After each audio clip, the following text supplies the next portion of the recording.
নমস্কার, শুভ রজত। নমস্কার বন্ধুরা, শুভ চড়ক। আজকে আপনাদের চড়ক, সুন্দর চড়ক দেখেন। তো যেভাবে বসি পুরানো, যেভাবে শীত পুরানো মুখের মধ্যে আপনারা দেখেন, দেখলে বুঝতে পারবেন ঈশ্বরের মহিমা না থাকলে এগুলো হয় না।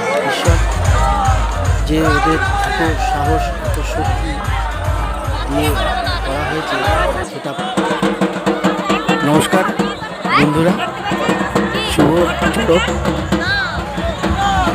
চড়ক আমাদের অম্বিকা কালনা বাগড়ামারা স্টেশন, এখান থেকে আমি চড়কটা দেখার জন্য আপনাদেরকে শেয়ার করলাম। তো চড়কটা দেখুন, মানুষে কীভাবে বড়শি পোড়ানোটা, শিখ কীভাবে ঢোকানোটা, এটা